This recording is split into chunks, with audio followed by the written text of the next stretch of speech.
Uh,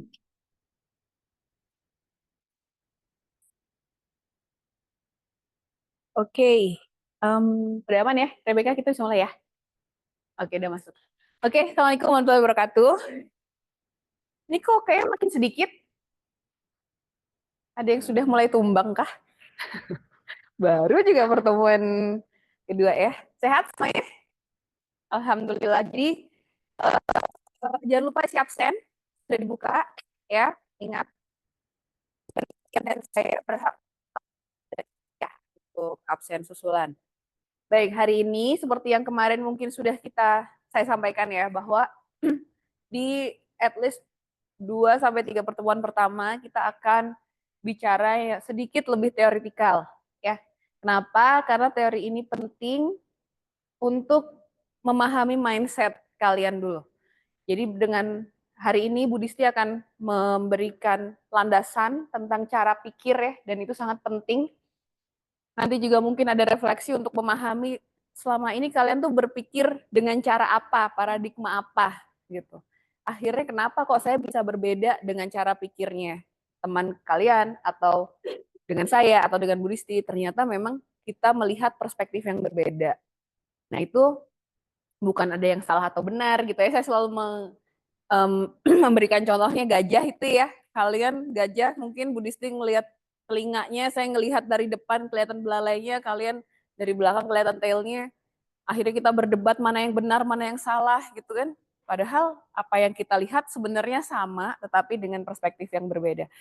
Nah jadi I know kalian mungkin ekspektasinya adalah ini sesuatu yang berhubungan dengan perancangan, tapi ya bear with us ya, bahwa ini penting dan ini akan menjadi landasan ke 15 minggu ke depan. Jadi tolong diperhatikan. Ini saya perkenalkan, udah pada kenal belum sama Ibu dosen kita yang luar biasa ini? Saya suka sekali sama Bu Disti. Besti. Ini adalah Ibu Fatma Disti, baru bergabung tahun kemarin ya, tapi luar biasa doktoralnya di, nanti mungkin bisa perkenalkan sendiri. Cuman saya uh, saya suka dan amazed dengan beliau yang sangat dalam theoretical thinkingnya, dan saya yakin kalian bisa belajar banyak. Jadi nanti tolong, kita kemarin sistemnya adalah Socratic questioning, ya nggak? Jadi saya sedang mencobakan, oh iya benar, saya sedang mencobakan Socratic questioning. Gimana mereka menjadi seperti Socrates, di mana pendekatannya, cara Socrates berpikir adalah bertanya, tanyakan semua. Dia di Socrates saat itu datang ke pasar dan dia menanyakan satu persatu orang. Nah, jadi saya pengen ya semua dari kalian punya catatan ya. Either itu kalau Anda anak Gen Z mau nyaut di tab juga nggak apa-apa, di HP nggak apa-apa, tapi harus ada catatan. Apa yang disampaikan Budisti, begitu ada yang triggering kalian, catat questionnya. Ya, kalau misalnya Budisti bilang langit itu biru, masa langit itu biru? Kalian boleh bertanya, dasarnya apa? Menurut siapa? Misalnya, buat saya yang buta warna nggak biru kok. Kalian bisa berdebat gitu. Biru itu dari mana? Ya kan? Ya kemarin kita pelajari ya. Jadi ini juga untuk mengencourage critical thinking kalian supaya terbiasa untuk bertanya. Baik, without further ado, saya akan mempersilahkan Bu Disti. Enggak, ini untuk yang mic Zoom. Mungkin bisa ditempel juga. Oke. Iya, sama-sama. Oke, gini ya. Mudah-mudahan terdengar. Oke, selamat sore semua. Terima kasih atas kehadirannya sore ini. Terima kasih Bu Roro yang sudah memberikan kesempatan gitu untuk sharing, dan BK yang sudah membantu juga. Perkenalkan, saya Disti. Sedikit perkenalan mungkin ya. Saya S3 di ITB, jurusan arsitektur, lulus tahun lalu, kemudian langsung bergabung sebagai staf pengajar di sini. Sebelumnya saya menyelesaikan S2 di UCL, jurusan Urban Studies yang kebetulan berada di bawah Department of Social Science. Jadi memang saya banyak belajar tentang teori-teori sosial dalam konteks perkotaan dan perancangan. Kemudian di UCL itu struktur kurikulumnya setengah eh, apa sih compulsory module itu mata kuliah wajib, setengah mata kuliah pilihan. Di mana mata kuliah pilihan itu sangat-sangat bebas, kita bisa mengambil di mana. Dan karena latar belakang saya sebelumnya juga di arsitektur S1-nya, jadi setengah dari perkuliahan S2 saya mengambil studio perancangan perkotaan, lebih tepatnya di The Bartlett of Architecture. Jadi saya melakukan studio saya di Bartlett, kemudian mundur lagi sedikit S1 saya di ITS, Institut Teknologi 10 November, Surabaya. Tapi karena saya mahasiswa program double degree, jadi tugas akhir saya tidak di Indonesia gitu. Jadi saya di luar negeri untuk melakukan tugas akhir. Itu kira-kira. Jadi saya memang banyak bermain di isu-isu perkotaan, urban informality, kemudian social issue, creative city, public space, dan lain sebagainya. Itu ya singkat tentang perkenalan dari saya. Oke, jadi sore ini um, ini biar agak keren ya pakai bahasa Inggris. Paradigm in social science. Jadi paradigma dalam ilmu sosial. Tapi sebelum kita masuk ke sana, kalian udah tahu belum personality traits kalian itu apa? Mungkin ada yang pernah ambil kuis INT, INTJ, INFP, hal-hal seperti itu. Tapi ini adalah versi tentang paradigma social science. Silakan dicoba, scan barcode-nya. Kita akan cari tahu sore ini kalian tuh tipe orang kayak apa. BK silakan kalau mau kalau kepo. Ini nggak sama zodiak ya. Ini beda banget. Nanti bisa kita lihat mungkin zodiak apa dengan personality traits apa atau lain sebagainya. Bu Roro silakan. Oke. Silakan dijawab, ada 10 pertanyaan kalau nggak salah. Lo nggak bisa BK.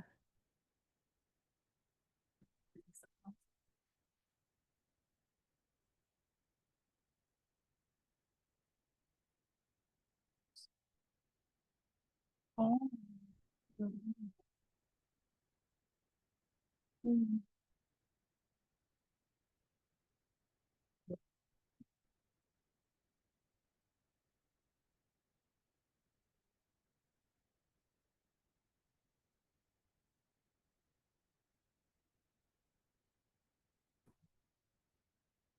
Terus ini berbahasa Inggris. Kalau ada yang bingung, silakan langsung ditanyakan ya. Mungkin ada istilah-istilah yang kurang familiar gitu. Harusnya enggak sih, dan disederhanakan.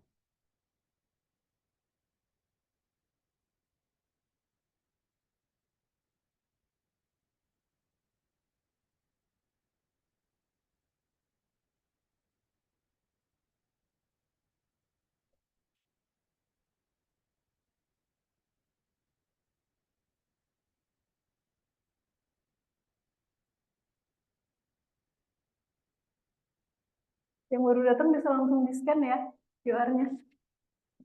Bukan QRIS kok.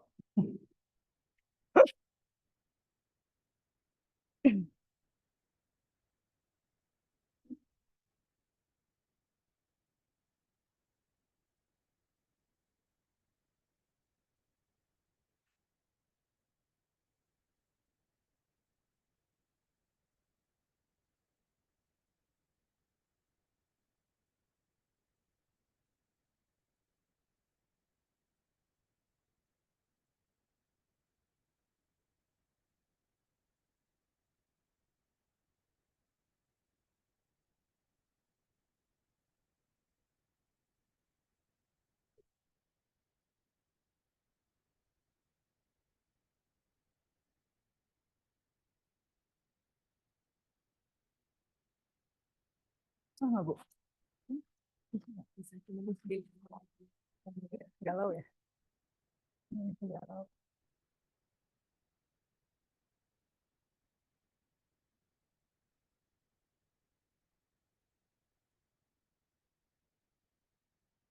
Oke, 1 menit lagi.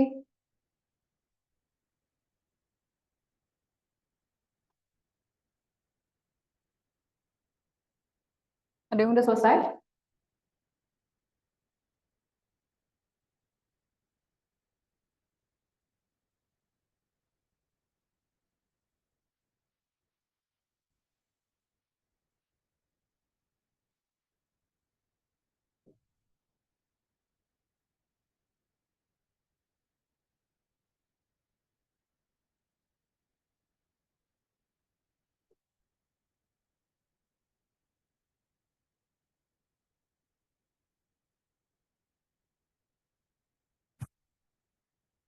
Oke, sudah selesai? Udah? Oke, udah muncul hasilnya. Tipe berapa, tipe berapa. Ada yang masih ngisi? Masih, oke. Oke, yang sudah keluar hasilnya tolong diingat-ingat ya hasil tersebut. Nanti itu yang akan jadi pembahasan kita di kelas. Bu, tipe berapa, Bu? Tipe berapa? 3. BK tipe berapa? 3. As expected.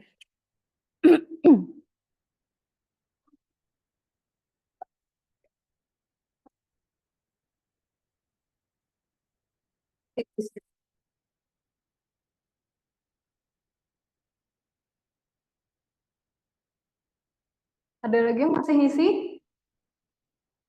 Sudah? Yang baru datang bisa langsung ya?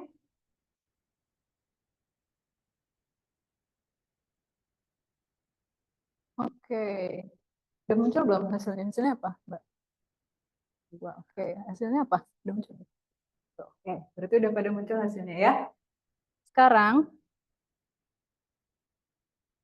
dari quiz ini itu jadi ada 3 personal traits. Tipe 1, tipe 2, dan tipe 3. Nah, sekarang kita pindah sedikit tempat duduknya. Silakan duduk berdasarkan personal traits paradigma social science kalian. Boleh tipe 1 di sini, tipe 2 di sini, dan tipe 3 mungkin di belakangnya. Atau kalau mau 1, 2, 3 juga boleh. Kita geser sedikit.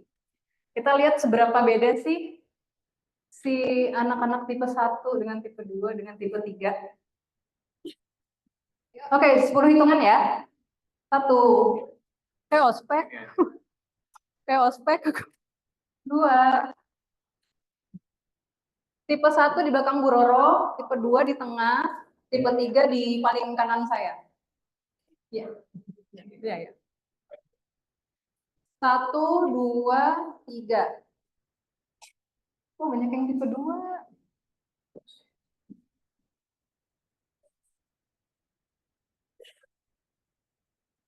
4, 5, 6, 7, oke, 8, 9, 10. Baik. Tipe 1, tipe 2, tipe 3. Kayaknya paling banyak tipe 2 nih. Paling sedikit tipe 3 ya, yang sedang aja tipe 1. Oke, nggak apa-apa. Ini nggak masalah ya tentang jumlah kalian. Nah, sekarang karena kalian sudah dibagi sesuai dengan kelompok personal traits atau kepribadian kalian, apa yang kalian pikirkan tentang gambar-gambar ini? Pertama. Oke. Tipe 1 ada yang mau kasih komentar nggak? Menurut kalian ada masalah apa di sini? Silakan. Nggak apa, langsung jawab aja. Ada masalah apa? Ada masalah sosial dan budaya apa?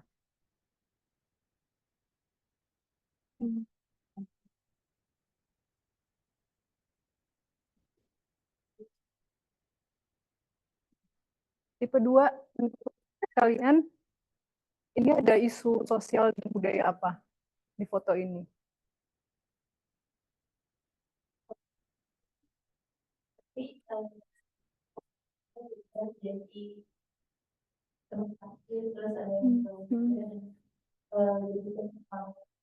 Oke, baik.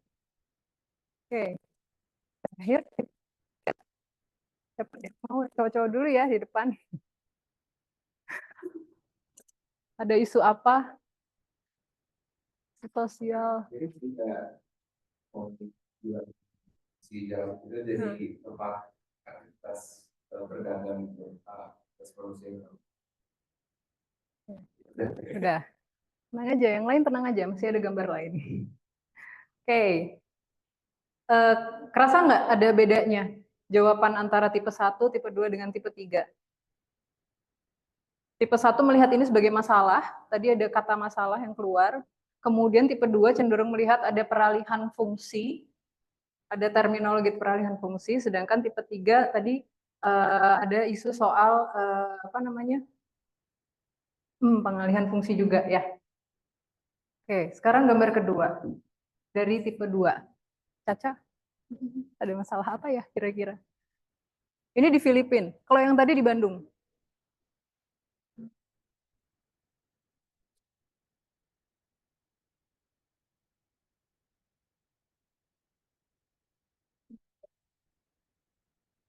Ya.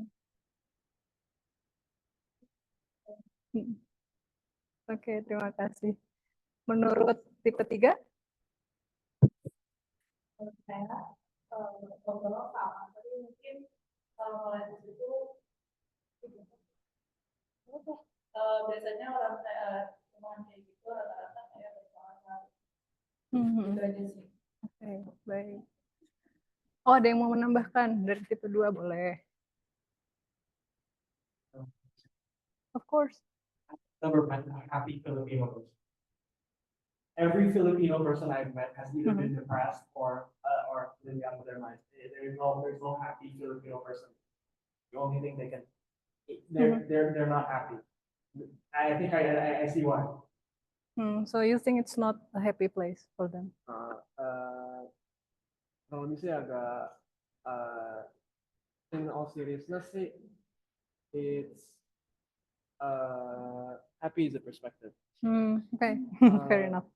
Because we can't say something is happy or not. If it's like this because to us that's bad, Yeah, okay. but to them it could be just how things are. Okay. Tapi, So you think it's about they have their own way of living? yeah, Yeah. that's just how my dad taught me. Like kita nggak bisa asumsi. It's like, oh yeah, they're so, it's so sad okay. that they're in like these situations. Yeah. Tapi kayak kemungkinan they actually have fun, you know. Oke. Tipe 1? Ada yang mau kasih pendapat tentang foto ini?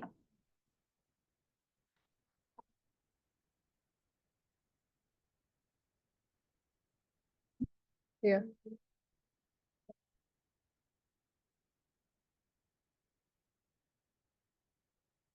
Oke. Jadi buat perwakilan kelompok 1 ada dimensi sirkulasi yang perlu kita cek gitu ya. Oke, jadi foto ini saya cerita sedikit ya. Foto ini adalah salah satu pemukiman ilegal, ya informal dan ilegal di Barangay, Filipina. Ini proyek studio S2 kami dulu. Mereka ilegal karena berada di area Sutet. Bisa lihat ya, itu menara-menara listriknya itu. Dan ketika itu sedang dilakukan proses dialog untuk upgrading atau relokasi. Jadi ketika itu di studio memberikan beberapa proposal desain gitu. Tapi intinya adalah memang di sini kalau kita lihat dari standar, memang pasti di bawah standar ya, sanitasi, pencahayaan dan lain-lain. Terlepas dari tadi yang disampaikan kelompok 2, mereka punya cara hidupnya sendiri yang akhirnya punya standarnya sendiri juga. Jadi ini kasus yang terjadi di Filipina seperti itu. Dan untuk ini akhirnya nggak bisa tiba-tiba seorang desainer, arsitek, atau rancang kota datang, halo semua, mari kita pindah yuk biar kalian punya hidup yang lebih baik. Seolah-olah kita maha tahu, maha benar, kalau yang mereka lakukan itu salah dan kita tahu mana yang lebih oke. Jadi pendekatannya akan berbeda. Oke, berikutnya. Nah, ini di Baksil. Ini foto di Baksil saya ambil tahun 2018 deh, kalau nggak salah saya S3 survei. Ini ada beberapa anak remaja yang lagi live Instagram. Itu barang-barang mereka semua digeletakin di sana. Kemudian mereka cari spot untuk konten sosial media. Nah, sekarang menurut kelompok 3, ini ada isu apa? Ada permasalahan sesuatu nggak? Mereka mereka tuh kalau barang terus jalan sama ya, iya itu satu hal. Oke. Mungkin kalau mereka mulai dari itu dalam sirkulasi aja Oke, udah cukup. Oke, baik dari kelompok 3 terima kasih. Dari kelompok 2 ada yang mau menyampaikan pendapat?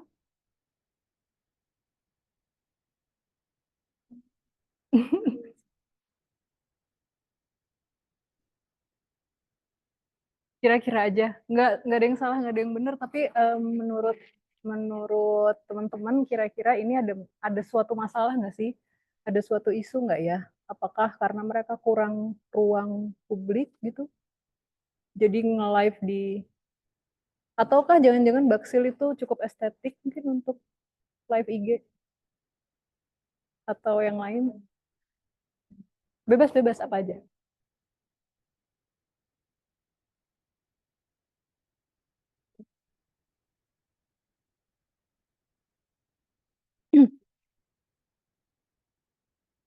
Hmm.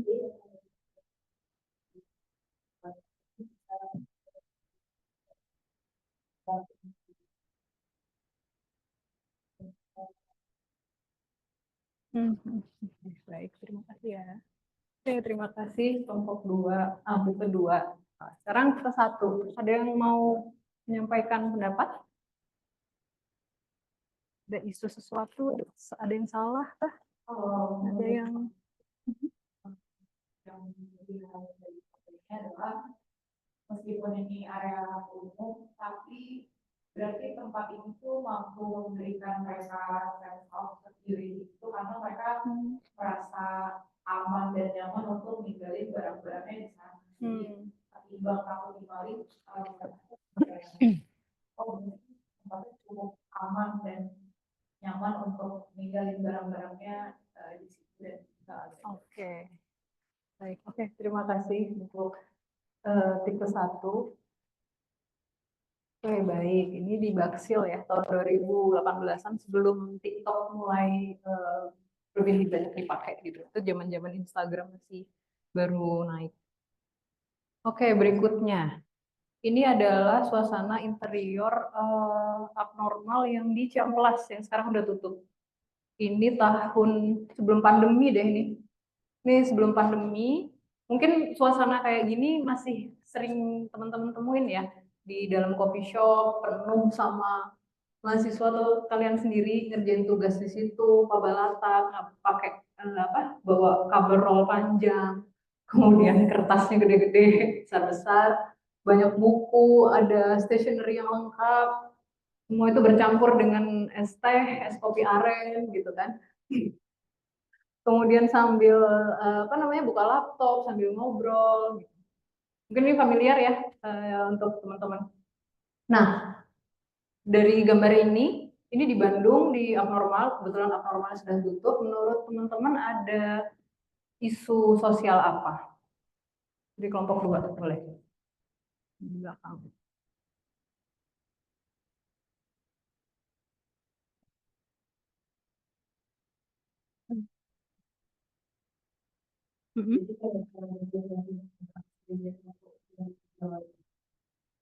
Oke.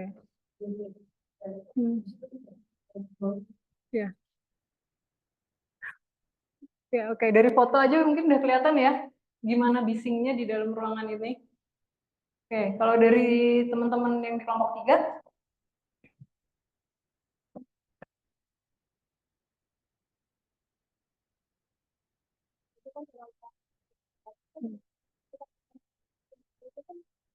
kan jadi satu perputaran ekonomi dari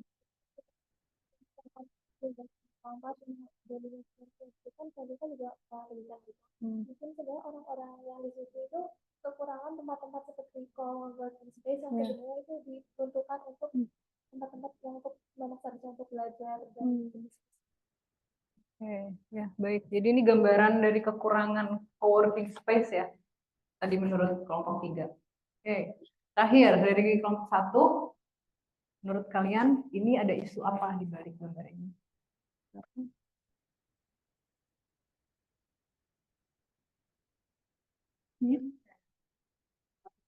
masih something affordable buat semua orang biar bisa walaupun ini ramai tapi ya ini salah satu tempat yang itu mereka bisa belajar affordable dan harga juga maksudnya, atau lokasinya atau. Kalau dari lokasinya mungkin ya itu juga karena mungkin kekurangan public space buat mereka belajar ya, jadi ini salah satu tempat yang bisa mumpuni buat mereka belajar. Terima kasih. Oke, baik. Baik, jadi dari kelompok 1 dan kelompok 3 menangkap bahwa ini adalah cermin kurangnya ruang coworking gitu ya, ruang kerja. Oke, ini ada lagi. Ini di Bandung, Car Free Day tahun 2015. Ini Car Free Day tahun 2015, data tesis saya. Di sini yang menarik menurut saya ya, yang menarik dari gambar ini adalah ada linmas yang duduk di median jalan bersama dengan warga, yang dimana sebagian warga itu juga sebenarnya mungkin melakukan praktik-praktik informalitas yang berjualan. Ada danus, itu danus ITB pada di situ, kemudian ada performance gitu. Ketika saya tesis tentang Car Free Day ini, pertanyaan saya waktu itu adalah, kok bisa praktek urban informality itu berlangsung terus-menerus dan jadi program kota yang legal? Car Free Day itu versi legal dari apa namanya, dari okupasi jalan yang dilakukan oleh warga. Mereka bisa jualan, mereka bisa melakukan banyak hal gitu. Dan walaupun Car Free Day itu udah ada legal framework-nya, tetap aja ada hal-hal ilegal yang dilakukan, hal-hal informal yang terjadi di dalamnya. Jadi ada hal-hal yang, ada kegiatan-kegiatan yang dilarang, sudah ada daftarnya, tapi kegiatan itu tetap berlangsung dan ya udah linmasnya duduk di situ gitu. Jadi itu yang ketika itu menarik buat saya meneliti ini. Dan yang ditemukan itu adalah bahwa orang-orang yang di sini, orang-orang yang menggunakan ruang ini, itu satu, mereka memiliki nilai yang sama, value yang sama. Mereka berpegangan pada norma yang sama, yaitu apa ya, kalau misalnya kita pakai istilah versi akademiknya, saya sampai hari ini belum nemu sih. Tapi mereka tuh semua sama-sama punya keyakinan bahwa ya udahlah, rezeki itu udah ada yang ngatur. Jadi ya udah, kalau misalnya saya jualan di sebelah sini nggak boleh, oke saya geser. Setelah saya geser, ternyata sama penjual lain nggak boleh. Ya udah sih, saya cari tempat lain gitu. Ketika itu terjadi, dan apa namanya, ada juga pedagang yang atau apa namanya, PKL yang justru malah mempersilahkan, ya udah sini aja sama saya, kalau yang di sebelah sini boleh kok jualan, kalau yang di sebelah sana emang nanti pasti disuruh pergi gitu. Jadi ada juga yang sharing, yang justru memperbesar area informalitas itu. Dan sama prinsipnya, kalau saya ngajak orang lain jualan bareng saya, rezeki yang emang buat saya itu nggak akan pindah ke dia juga gitu. Jadi orang-orang yang kita, mungkin kalau dari kacamata barat ya, dari kacamata supervisor saya yang melihat ini tuh kacau balau gitu. Kok bisa kalian hidup seperti ini? Kok bisa kalian seperti seolah-olah nggak punya aturan gitu? Jadi hal-hal informal tuh berjalan gitu saja, karena ya udah, kita tuh tahu kalau hidup kita tuh udah ada yang ngatur. Jadi ya slow man gitu. Chill, nggak semua harus perlu diformalkan dan lain sebagainya. Jadi itu sedikit cerita anekdot ya dari apa namanya, penelitian saya waktu S2 gitu, bahwa ada nilai yang cukup abstrak gitu yang dianut oleh masyarakat Bandung dalam hal ini, sehingga urban informality itu bisa atau dengan sengaja dibiarkan terus berjalan, karena memang hidup tuh nggak harus semuanya diatur gitu menurut masyarakat tertentu. Sehingga kalau dari kacamata Linmas, ya udah nggak ganggu ini gitu. Kemudian mereka keduduk, kalau saya tertibkan, nanti yang kalau Linmas itu menertibkan, mereka akan dikomplain warga karena warga nggak jadi punya tempat sarapan, nggak jadi punya tempat jajan manik-manik, pernik-pernik, atau beli sendal Crocs kafe, jadi nggak bisa gitu. Tapi kalau nggak ditertibkan, ya itu dari kacamata perencanaan ini tuh seolah-olah chaos gitu. Car Free Day Bandung tuh kenapa chaos sih? Tapi kenapa terus berjalan? Nah, itu kira-kira untuk gambar yang ini. Oke, jadi gimana tuh tadi tentang tipe-tipe atau paradigma? Understanding paradigm in social science is not simple. Seperti tadi sudah Bu Roro bilang ya. Jadi Neumann tahun 2014 di bukunya yang berjudul Social Research Method, dia bilang dia berusaha untuk menyederhanakan itu dengan membagi paradigma atau cara berpikir kita menjadi 3 macam. Yang tiga paradigma ini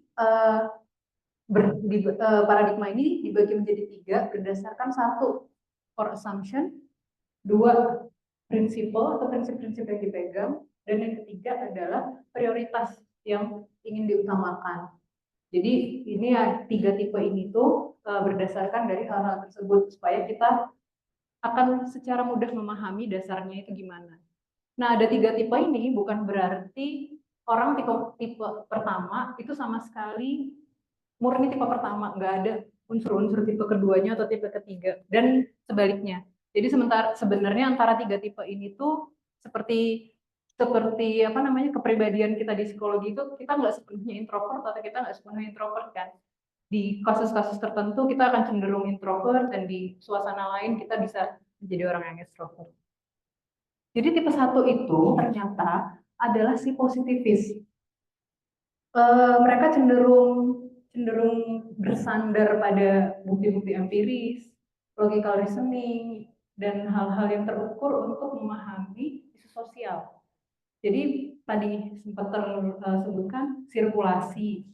Sirkulasi itu kan bisa diukur ya, itu jelas gitu. Jadi tipe 1 tuh cenderung, oh ini tuh masalah ini tuh bisa kita uraikan jadi variabel-variabel, dan variabel-variabel itu nanti yang kita pecahkan atau kita cari hubungannya dan lain-lain. Kemudian tipe 2 nih yang paling banyak.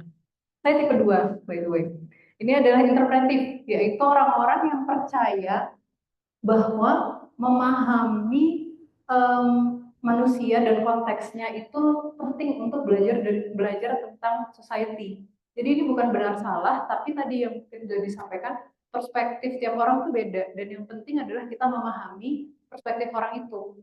Gitu. Yang penting adalah kita memahami orang-orang yang tadi di Filipina itu belum tentu mereka nggak happy dengan ketidakstandaran tempat tinggal mereka. Jangan-jangan ya udah emang mereka gitu aja hidupnya gitu. Dan kita nggak bisa tiba-tiba datang bilang, kamu salah, yuk kita cari yang paling oke nih, caranya gini. Gitu.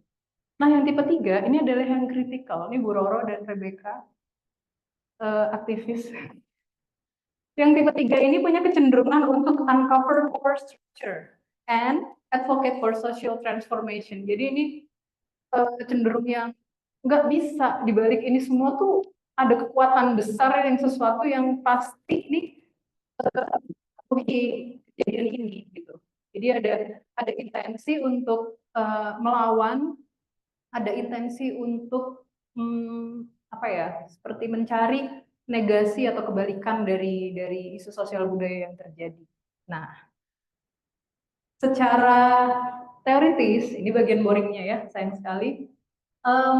Ini adalah tabel yang ada di bukunya Neumann, nanti kalian tinggal baca sendiri bagaimana positivism, interpretive, dan critical social science itu berbeda dari alasan mereka melakukan riset.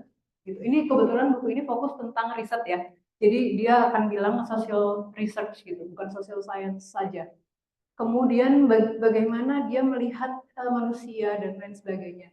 Yang paling kanan, 2 paling kanan itu saya blur karena itu yang adalah masih spekulasi menurut Neumann, karena kita itu manusia postmodern. Ada aliran-aliran lain di luar 3 yang dasar ini, yaitu yang pertama feminis, yaitu kelompok-kelompok yang sangat memperjuangkan gender, jadi tentang perempuan, khususnya tentang perempuan sih, melawan patriarki, kemudian ruang-ruang yang ramah wanita dan lain-lain. Sedangkan yang paling kanan itu yang postmodern, itu lebih agak cukup jarang dibahas di penelitian sosial, karena pada akhirnya yang pendekatan postmodern itu dalam hal saintifik akan kurang bisa terukur gitu kira-kira. Jadi kita akan fokus di 3 ini dulu. Tapi kalau teman-teman mau baca, silakan buku ini ada online-nya dan ada juga di perpustakaan lantai 3. Lantai 2, maaf. Nah, jadi pertama untuk yang tipe 1 positivis. Alasan teman-teman yang positivis ini saya nggak ngejudge ya. jangan merasa dijudge. Jadi alasan tipe orang positivis untuk melakukan research di social science itu adalah untuk mengungkap natural laws atau hukum-hukum alamiah instingtif kita, agar kita itu tahu, oh variabel ini loh yang harus dipegang untuk mengendalikan satu situasi. Oh berarti kalau kita mau mengendalikan isu sosial tadi di Car Free Day misalnya, supaya mereka lebih terkontrol, kita tuh harus tahu ini batas ruangnya di mana. Kita harus main di sini, main di situ. Kita harus perjelas jam operasionalnya dan lain-lain. Jadi ada intensi untuk prediksi dan mengendalikan suatu event gitu. Nah, yang interpretif itu lebih ke pemahaman. Jadi ketika tipe interpretif itu melihat isu sosial, dia akan lebih cenderung saya cuma pengen ngerti aja kok dia bisa kayak gitu. Dan itu cukup buat dia gitu. Itu cukup buat kalau di buku ini disingkat ya biar nggak terlalu panjang, ISS dan positivism, ISS dan CSS. Untuk yang ISS atau tipe 2 itu mengetahui dan bisa mendeskripsikan makna-makna di balik kejadian itu adalah udah tuh selesai hidup gue udah bisa nyampe situ, udah cukup. Sedangkan yang ketiga, yang critical social science yang tadi saya bilang, ini bahkan pakai terminologi smash myth and empower people to change society. Jadi mengencourage perubahan signifikan yang terjadi. Jadi membalik pemikiran umum, membalik pemahaman yang udah lama melekat di masyarakat, bahwa misalnya apa ya Bu Roro? Apakah habis SMA itu harus kuliah? Kalau buat teman-teman yang critical social science itu akan mengajak untuk lu pikir lagi, kuliah tuh buat apa? Sedangkan kalau yang positivism, oke, ada fenomena kuliah ya, berarti gimana nih caranya biar kita bisa kuliah? Sedangkan yang interpretif, ya kenapa ya aku pengen kuliah? Oh ternyata aku pengen jadi arsitek profesional. Oh ya oke, let's go on gitu. Jadi karakternya akan cenderung seperti itu ketika melihat isu sosial dan budaya. Kemudian saya agak lompat ya, karena sebenarnya ini bisa kalian baca sendiri. Ini tabel yang sama persis yang ada di buku, saya tempel di sini. Tentang human nature, nomor 3. Yang positivism memang ada kecenderungan untuk self-interest tentang dirinya dan bagaimana dia bisa mengatur tadi yang di reason for research ya, control event. Ini tentang dirinya, saya harus bisa nih ngerubah ini, mengatur ini menjadi lebih baik gitu. Seolah-olah kita harus memperbaiki suatu keadaan gitu.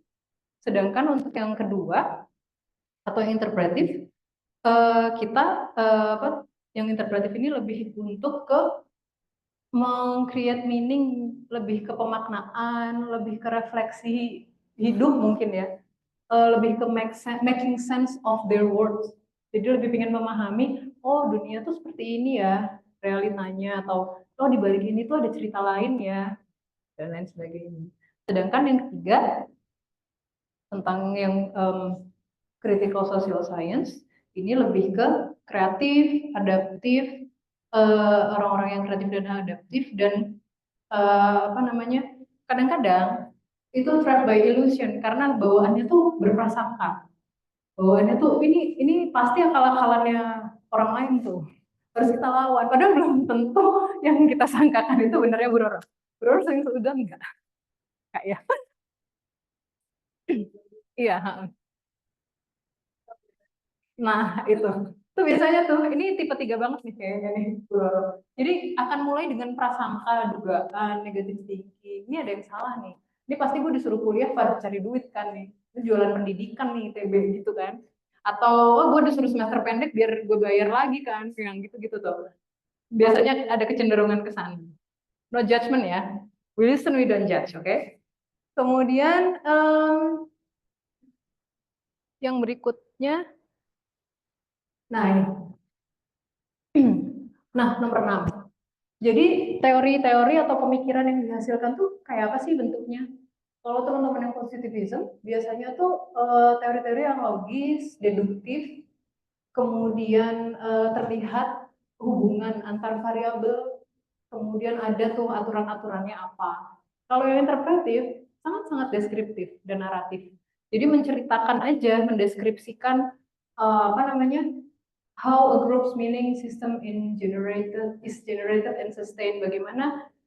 Bagaimana sih fenomena sosial itu bisa terjadi dan terus berlangsung seperti itu. Sedangkan yang critical social science keluarannya lebih ke kritik yang mengungkap kondisi sebenarnya dan diharapkan kritik itu dapat mendorong orang lain atau membantu orang lain untuk melakukan aksi lebih lanjut.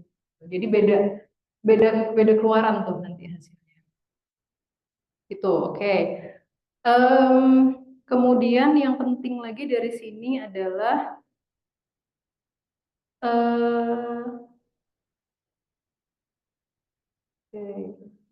nomor 7, an explanation that is true. Jadi apa yang benar, kebenaran itu kalau untuk positivism adalah yang terhubung secara logis dan sesuai fakta, itu yang benar untuk positivism biasanya. Kalau interpretif, ini agak-agak subjektif nih. Yang menurut teman-teman interpretif benar tuh biasanya yang sesuai dengan feeling atau intuitif aja. Menurut gue tuh bener aja sih. Jadi agak gimana ya? Jadi kadang-kadang memang proses saintifiknya itu jadi agak sulit gitu, agak tipis di situ. Nah, sedangkan yang kritikal ini kebenaran itu lebih ke tools dan alat-alat untuk bergerak berikutnya. Jadi making change itu penting sekali untuk di tipe 3 atau tipe critical social science gitu. Oke, walaupun beda-beda kayak gitu, ternyata kalian bertiga ini itu punya fitur-fitur yang sama. Pertama, ketiganya sama-sama berangkat dari hal-hal empiris. Jadi masing-masing itu berangkat dari pandangan dunia realita, suara, behavior, kemudian events, cakapan di sekitar, tingkah laku orang, dan penelitian atau melihat isu sosial itu memang tidak pernah berdasarkan membuat-buat membuat-buat atau mengarang-arang sebuah fenomena gitu. Kita berangkat selalu dari hal yang empiris atau yang memang benar-benar terjadi faktual. Kedua, karena ini konteksnya akademik, jadi hal yang juga penting adalah sistematis, di mana setiap tipe menjalankan paradigmanya dalam melihat isu itu secara hati-hati dan detail.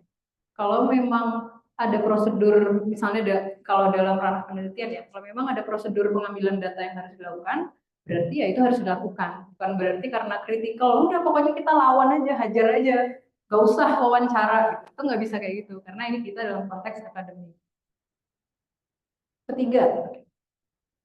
Ketiga tipe ini sama-sama theoretical. Jadi walaupun teorinya tadi bentuknya macam-macam ya, ada yang keluar dengan variabel, ada yang keluar dengan narasi, ada yang keluar dengan kritik, tapi semuanya menggunakan ide-ide atau konsep-konsep dan melihat tren atau fenomena empiris gitu. Yang keempat adalah public. Semuanya akan melihat semuanya akan bisa diakses. Jadi hasil-hasil pemikiran dari atau paradigma-paradigma yang dilakukan itu akan secara terbuka bisa diakses oleh orang lain.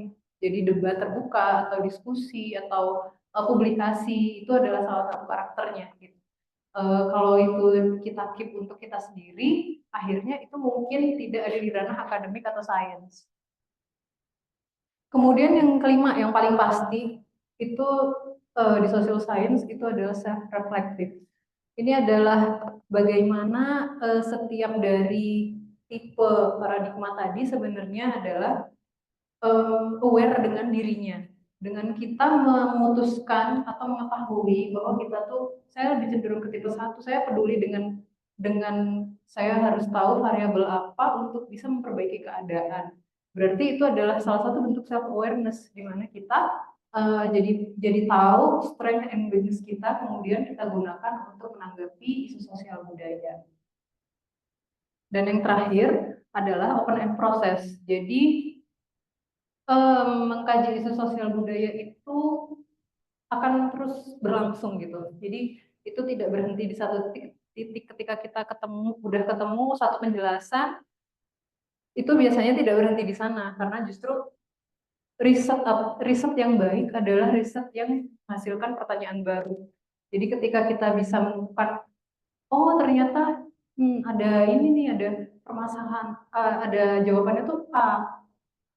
Itu adalah kesimpulan dari satu kajian isu sosial budaya ya. Tapi sebenarnya bisa dilanjutkan lagi, kenapa ya kok bisa A yang muncul? Kenapa kok yang terjadi itu bisa dilatar belakangi oleh bisa dilatar belakangi oleh jawaban tersebut dan seterusnya. Nah, jadi apa hubungannya 3 paradigma tadi untuk kalian sebagai calon arsitek atau anything ya dalam mengkaji isu sosial budaya? Kira-kira ada yang bisa memberikan pendapat nggak? Kira-kira apa tadi tuh manfaatnya, atau ketika kita sudah tahu, oh saya tuh cenderung untuk mencari narasi atau pengen tahu aja, bukan sekedar pengen tahu aja, atau ada yang nggak bisa, kita tuh harus memperjuangkan hak dan apa yang harus kita dapatkan. Nah, dengan kita mengetahui diri kita tuh, atau secara umum ada banyak cara memandang isu sosial budaya, apa kira-kira dampaknya ke kalian sebagai calon arsitek or anything? Ada yang bisa memberikan gambaran nggak?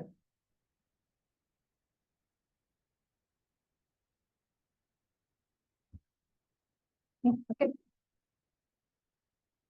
Kalau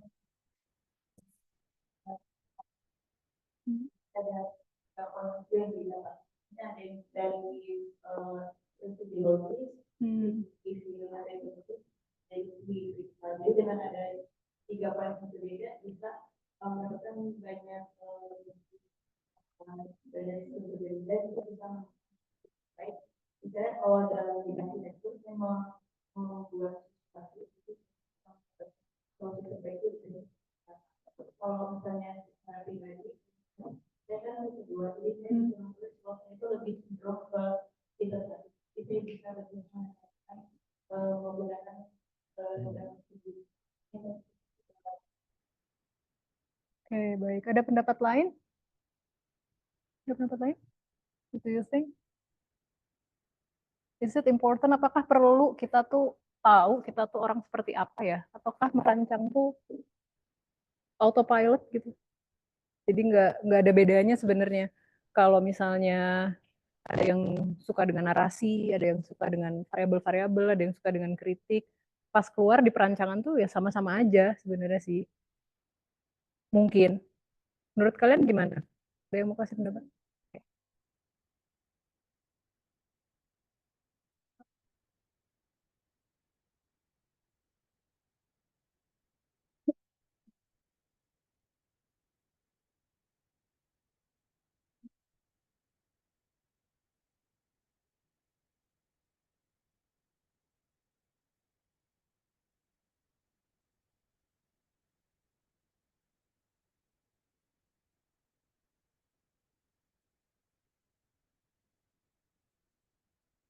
Oke, baik. Jadi lebih ke bagian pekerjaan gitu ya. Kemudian bidang masing-masing seperti apa. Oke. Ada yang lain? Ini di sebelah ujung-ujung. Ada yang lain? Menurut kalian ngefek nggak sih? Atau merancang tuh merancang aja sesuai tor? Yang lain? Ada yang mau disampaikan? Oke. Oh ya, harus ada kata Bu Rono. Ini tipe 3 nih, hati-hati loh. Jadi perbedaan dari kita kemarin yang bilang perbedaan orang tua itu, menurut saya dari saya itu juga orang yang berbeda. Kalau yang aku itu punya underlying values dalam orang yang berbeda. meskipun desain yang dibuat dengan cara yang sama, desain yang dilakukan sebenarnya akan berbeda walaupun terutama tentang itu kenapa kita budaya itu juga bisa berbeda orang itu matang dalam cara yang Oke. Baik. Sih. Ada lagi? Kalau tadi kan edit 3 tuh, sama bilang Kota baru ya? paradigm to you, to me gitu kayak buat aku dia tuh kayak ketika merancang hasil kayak itu bisa lebih less judging gitu di awal kan karena tadi aku ngeliat foto gitu kayak yang dia kok masih gitu kayak berantakan banget gitu kayak dalam waktu atau yang dari kampus itu aku lihat kayak itu berisik banget kayak itu menemukan kafe dia kayak dari tahu aku tuh paradigmanya tipe 3 aku bisa lebih kayak mengontrol dia sakit jadi kayak mungkin jangan negatif dulu gitu kayak lihat dulu mungkin kayak emang hujan dulu aja mereka di kafe gitu atau kayak emang itu udah budaya gitu ketika gitu dan kayak membantu UMKM gitu. Gitu. Oke. Ada lagi? Mau sampai juga?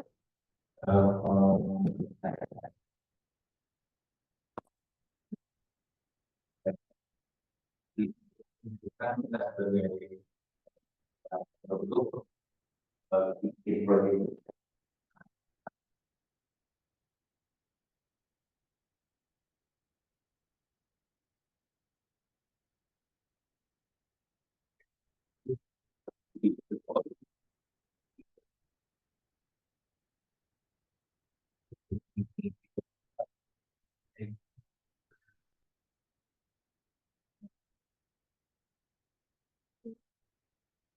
Ada lagi yang mau berpendapat atau yang mau menjawab ini? Ada efeknya nggak sih? Ada dalam perancangan kalian? Mungkin yang lagi TA terutama. Atau pertanyaannya dibalik, cocok nggak hasil kuisnya dengan personality kalian? Cocok nggak? Tadi cocok ya? Cocok nggak? Cocok, oke. Cocok nggak, Mbak? Cocok. Ini belakang? Cocok. Oke, ada yang nggak terima nih. Oke.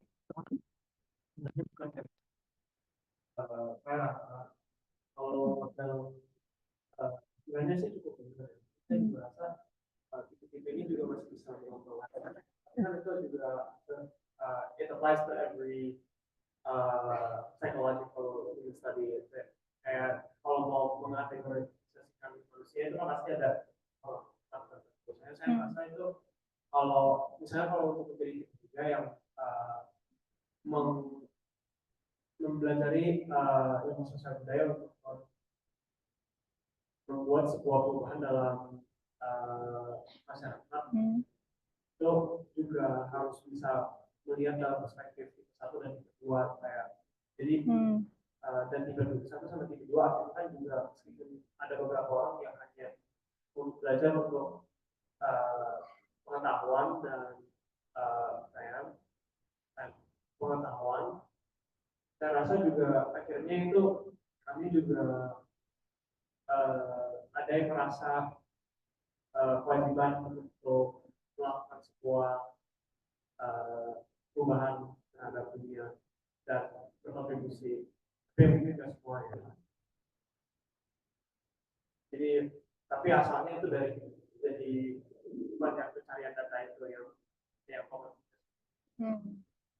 Oke. Oke, baik. Kalau dari proses kuliah arsitektur selama bertahun-tahun ini, apakah ada merasa, oh iya ya ternyata selama ini saya merancang tuh juga cenderung, misalnya tipe 2 naratif, cenderung nggak terlalu pengen semuanya saya atur gitu misalnya. Atau ada hal lain nggak selama bertahun-tahun kuliah, beberapa tahun kuliah di arsitektur dengan mengetahui saya kayak cenderungnya di naratif deh gitu. Perancangan selama ini. Sebenarnya sih kalau masalah dari perancangan ini kan dari perspektif sosial budaya. Selama ini tugas-tugas center dari sosial media mungkin kayak misalnya masih terlalu it's too early to say. Oke. Soalnya tugas-tugasnya masih hal-hal dari dari standar, jadi untuk dari standar mengikuti motor dan belum saya sendiri masih belum merasa saya bisa mempunyai visi tertentu untuk merancang sesuatu bangunan yang Oke. Oke, baik. Terima kasih. Ada lagi yang mau menyampaikan sesuatu? Mungkin yang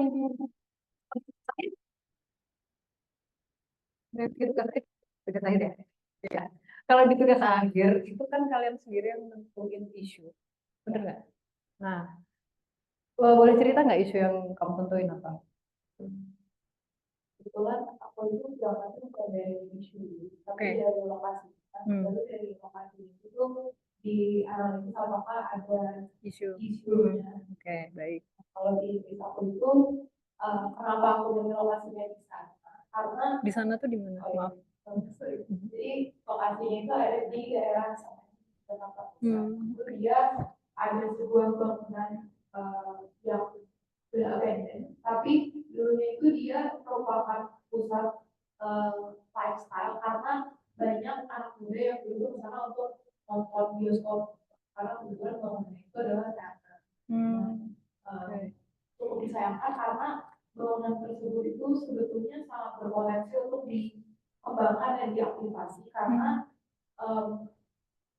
ada nilai sejarah yang cukup kuat, yaitu di sana tuh dulu banyak seniman yang berkumpul, jadi mulai dari situ tuh lagi dikembangkan kira-kira fungsi apa yang cocok dan sekaligus bisa selain bisa mengangkat kembali nilai sejarah itu, tapi juga bisa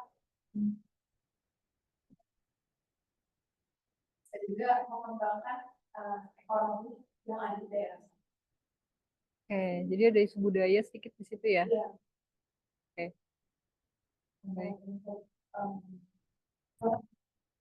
Dari tes tadi, kelihatan sih bahwa punya sesuatu yang memang aku tuh jadi agak agak cenderung untuk melihatnya tuh data-data angka-angka terus yang dimana kadang kalau bahas budaya itu nggak melulu harus tentang angka, tapi harus tanya-tanya ke sana, tanya-tanya ke orang yang ada di sekitar sana, kira-kira dunia ini kayak gimana, sekarang ini aktivitas kayak gimana, jadi sekarang lagi mencoba untuk mengaplikasikan yang ada di kedua trade. Oke. Ya. Oke, baik. Ada lagi yang mau sharing? Ada yang mau dibagikan?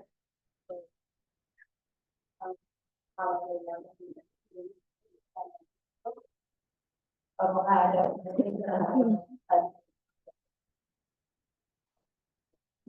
sebenarnya aku merasa tuh aku di antara kedua ya, tapi pahamnya tuh lebih kayak aku tuh seek for understanding ya.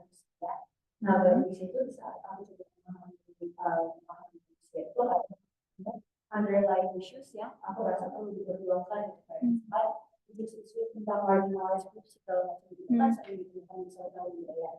Nah makanya aku torn between tipe 2 dan tipe 3, jadi kayak bentuknya tuh kayak bertahap gitu, tipe 2 dulu baru tipe 3 gitu. Kalau misalnya ada isu yang aku rasa bisa diperjuangkan.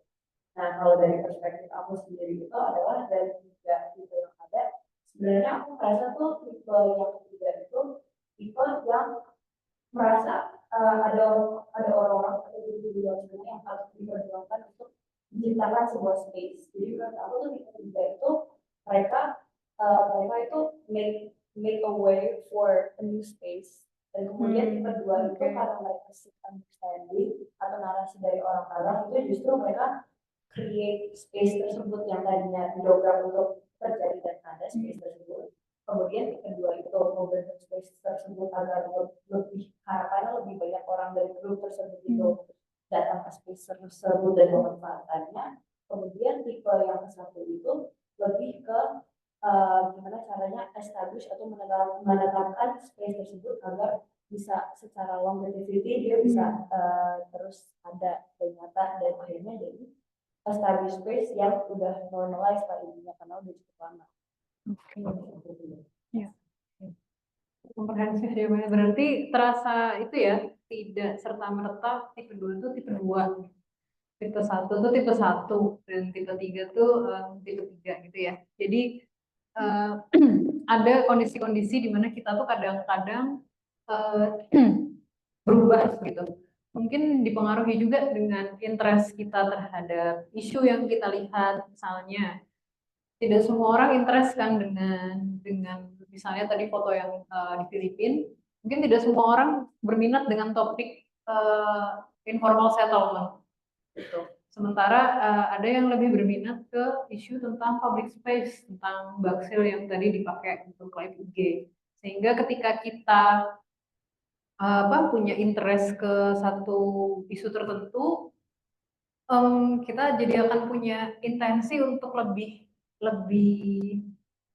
passionate gitu, lebih bersemangat untuk melihat itu lebih dalam, dan ketika itu terjadi bisa jadi kita mulai agak berubah tuh ketika kita terlalu bersemangat, mungkin kita jadi kayak tipe 3 nih, jadi ngerasa harus wah ini penting banget coy, harus nih wajib gitu. Sementara ketika kita lihat isu yang kita nggak terlalu interest, oke, memang itu pemukiman kumuh dan harus dibenerin, ya nggak apa-apa juga sih kita lihat gitu. Mungkin ada juga faktor-faktor seperti itu yang membuat kita itu tidak selalu berada dalam state of paradigm yang sama gitu. Jadi mungkin sore ini kondisinya kalian lagi, yang di sana lagi tipe 1, yang di tengah lagi tipe 2, yang di kanan saya lagi tipe 3. Bisa jadi itu akan berubah, lagi nggak mood, lagi bete, kemudian lagi capek, atau nggak interest sama topiknya, atau nggak interest sama dosennya, atau lagi udah kebayang, aduh mau lebaran nih pengen pulang, udah pokoknya cepet beres, atau lagi ada kondisi-kondisi yang membuat kita berpikir menjadi anomali gitu, menjadi kondisinya jadi nggak kayak kita yang biasanya, itu bisa juga kita jadi punya paradigma yang berbeda padahal kasusnya sama. Nah, sedikit tentang ini, kalau menurut Newman ada beberapa hal. Jadi yang pertama, artinya dari ada 3 tipe basic banget tadi ini, nggak ada satu cara yang benar untuk melakukan studi sosial gitu. Jadi ini artinya nggak ada this doesn't mean that there is no way to agree or that anything is okay. Instead, it means that there isn't a clear reason to do social study. To put it another way, more than one plan is in the running right now. This might always be the case. It will help you read study reports if you know about the approaches. Researchers often use the same method, but they don't always say which one they're using. Jadi dengan adanya 3 paradigma ini, pertama, nggak ada satu cara yang benar untuk melakukan studi sosial dan budaya.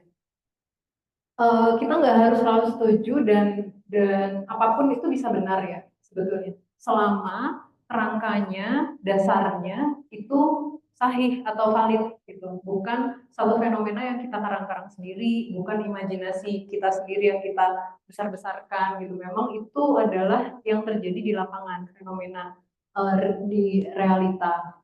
Kemudian dengan adanya ini juga it will help you read study reports if you know about the approaches. Jadi dengan mengetahui ada macam-macam paradigma ini akan membantu kalian ketika kalian membaca report atau report penelitian ataupun desain, kalian akan bisa lihat, oh ini kayaknya arsitek ini ya lu deh tipenya, tipe 1 nih kayaknya nih. Dia ngerancangnya mall dan apartemen, hotel bintang 5 terus gitu, yang selalu komersil, high end, luxury, sehingga isu sosial dan budaya yang diangkat tuh cenderung untuk mengontrol gimana caranya orang di dalam area komersil yang dia bikin itu punya alur yang menggerakkan orang pengunjung untuk membeli sesuatu misalnya. Jadi kita bisa mulai ngebaca nih hasil rancangan teman kita, wah ini kayaknya dia hobi itu deh, hobi advokasi orang deh, karena dia peduli banget sama pemukiman kumuh, bantaran sungai misalnya.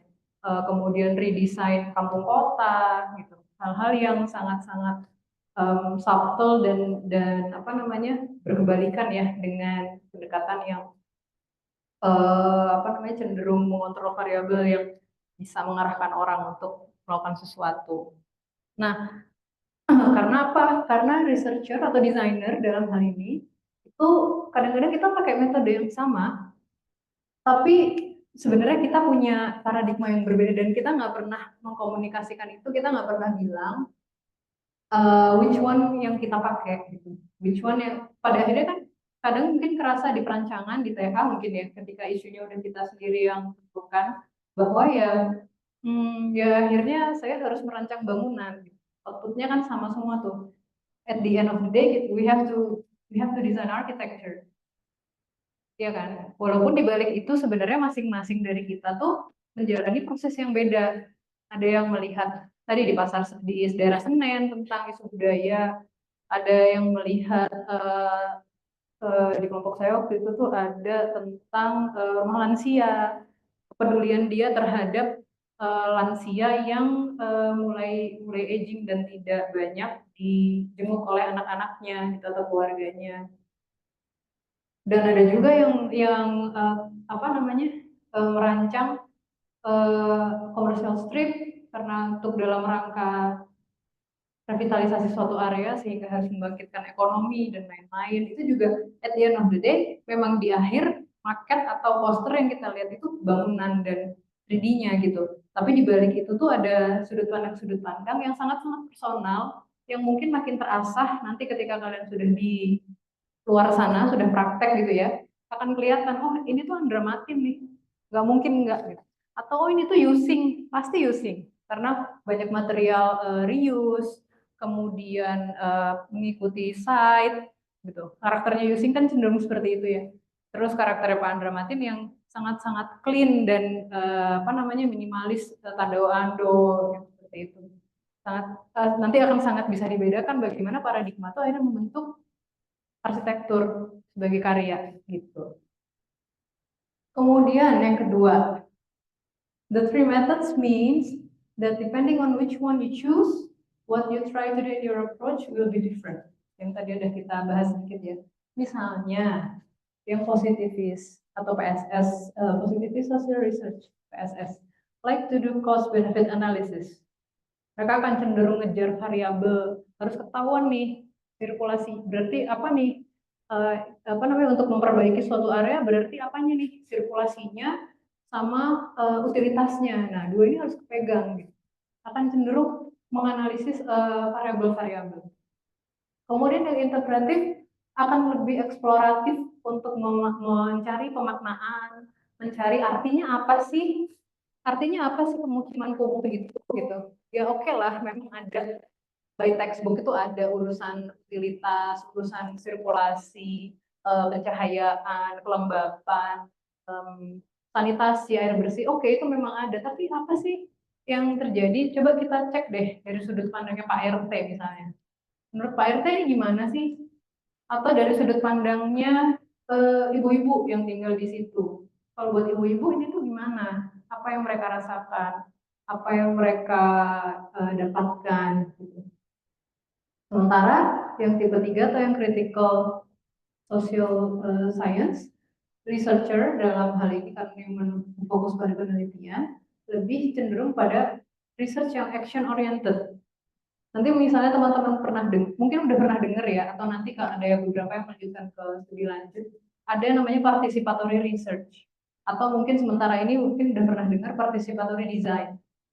Di mana perancangan itu bukan arsitek yang merancang, tapi arsitek itu berperan untuk memoderatori orang lain agar bisa tercipta arsitektur hasil kesepakatan bersama. Gitu, participatory research. Itu prosesnya cukup panjang dan kompleks karena akhirnya arsitek itu jadi kayak apa ya? Kayak wasit gitu. Dimana semua apa banyak stakeholder dikumpulkan, kemudian dijelaskan apa yang akan dibuat gitu. Mungkin saya bisa cerita sedikit salah satu studio yang saya ikutin waktu di UCL kemarin. Saya ada studio judulnya Critical Urbanism Studio. Di situ kasusnya sedang ada satu buruh tuh apa ya, kecamatan. Ada satu kecamatan di London yang sedang direncanakan oleh pemerintah kota London untuk dibuatkan high speed train kayak bus. Jadi di situ akan ada kereta super cepat yang menghubungkan London dan Manchester karena isunya mirip tuh Jakarta Bandung, banyak orang Manchester kerja di London dan sebaliknya. Jadi banyak mobilitas yang terjadi antara Manchester dan London. Sehingga rasanya untuk meningkatkan ekonomi dan kesejahteraan dan lain-lain bla bla bla, kita akan membuat stasiun itu di kecamatan itu. Nah, masalah muncul ketika dengan serta-merta pemerintah kota London mengeluarkan gambar hasil render. Kalian tahu ya, gambar render itu seperti apa yang seperti di brosur-brosur itu ke warga. Ini ya, nanti di sini bakalan ada stasiun loh, kereta cepat Manchester cuma 2 jam. Yang akhirnya warga kan bertanya, loh tunggu, ini di sebelah mana?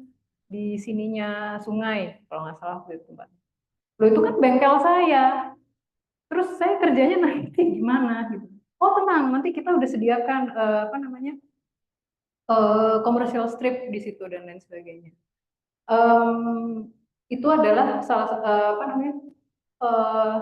dialog awal yang sebenarnya harusnya yang kemudian itu berlanjut menjadi community meeting. Jadi di sana itu untuk bisa proposal desain itu di ACC, warga tuh harus setuju dulu gitu. Jadi diadakanlah community meeting di sebuah gereja di mana ada kami dari kampus, ada warga, ada arsitek dan plannernya. Nah, dari arsitek menjelaskan, jadi gini loh Bapak Ibu, desainnya itu seperti ini, nanti di sebelah sini yang terdampak itu coupling yang ini dan ini. Kemudian warga bertanya, oh itu berarti rumah nenek saya dulu, kenangan saya ada di sana. Nah, gimana tuh kenangan personal dalam urban development? Apakah bisa kita anulir ataukah perlu kita acknowledge atau kita wadahi? Tapi seberapa jauh? Karena kan memori-memori personal itu kecil-kecil ya, kecil-kecil tapi banyak gitu. Ada yang punya pendapat nggak tentang itu, tentang relokasi-relokasi dan ketika ketika ada kepentingan beberapa orang, tapi itu warga lokal yang harus dikalahkan gitu, dalam rancangan. Ada yang mau berpendapat nggak? Sambil saya lanjut, habis itu saya ceritain endingnya gimana. Mereka berdebat Oh, tentang oke. relokasi, tentang flyover, tentang Oke. Jadi harusnya sudah memberi pendapat. Oke, coba gimana? Satu orang aja. Ada yang mau memberikan pandangannya tentang isu itu? Coba, Mbak.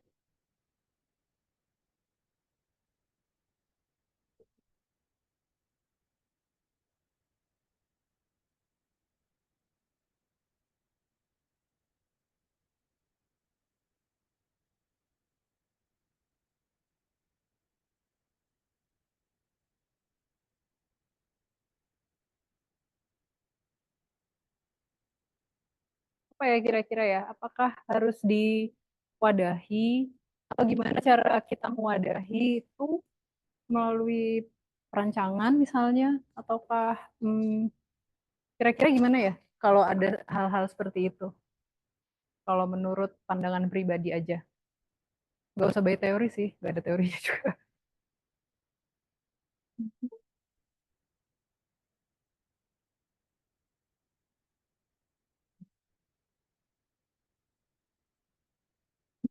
Oke.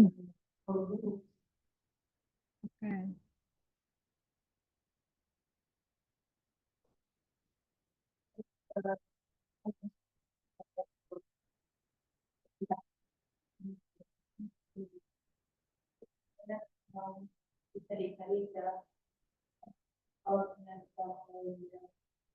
bisa dicari yang lain yang mungkin bisa berpotensi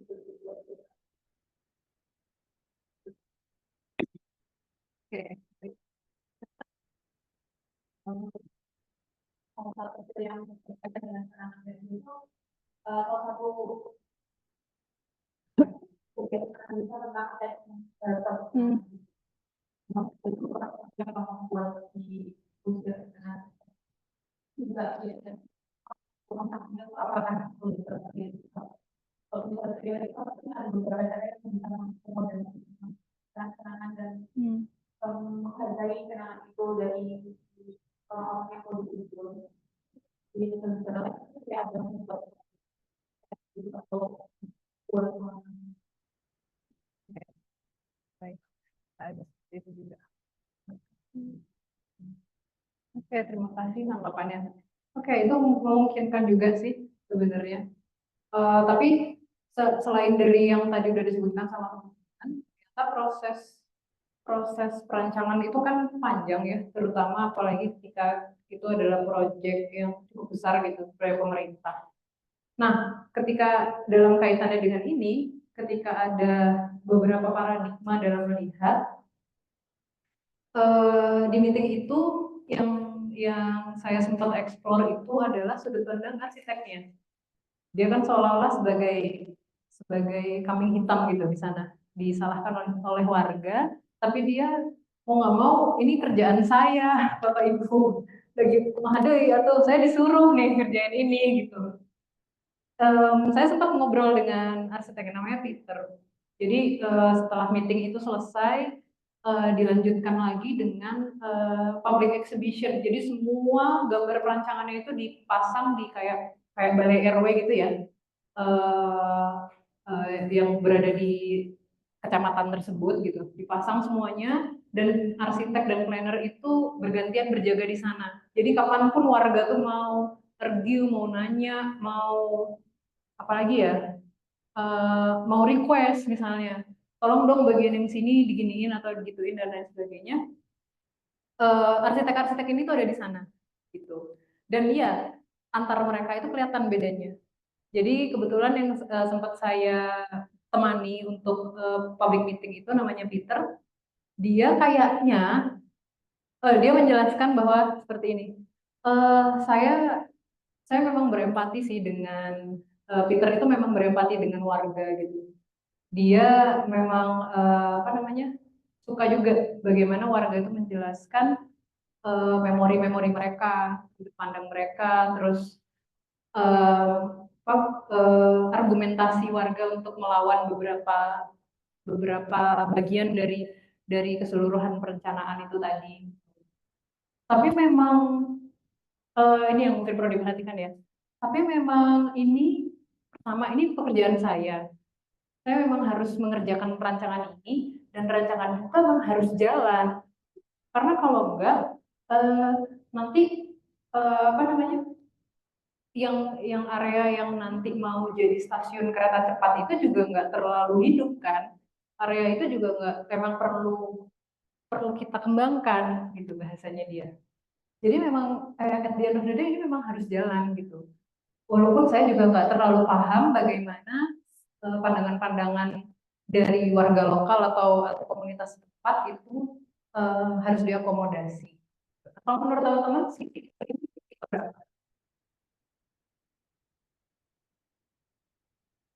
tipe 3 mungkin nggak? Tipe 3 yang kritikal apa namanya? Yang critical parenting tadi, yang cenderung mengadvokasi, melawan. Kira-kira Peter tipe 3 nggak? Gimana tipe 3? Teman kalian nggak? Kayaknya enggak ya? Oke, bukan teman dia katanya. Nggak kenal. Oke, tipe 2 nggak? Kenapa tipe 2?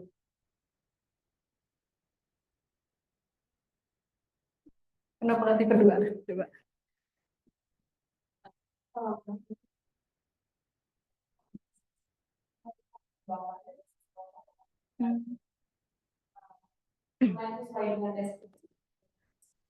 Gimana?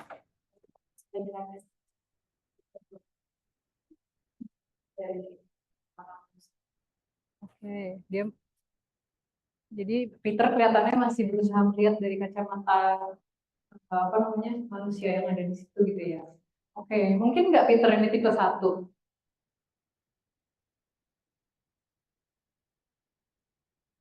Mungkin nggak Peter tipe 1. Menurutmu gimana? Bingung. Mungkin nggak dia tipe 1? Kira-kira yang apa namanya? Yang positifis, yang oke kita ini berarti apa aja?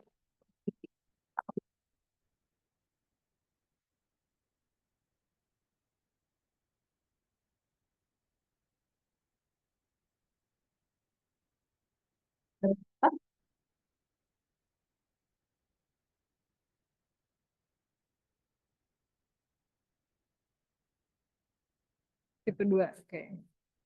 Oke, kayaknya pada cenderung ke tipe 2.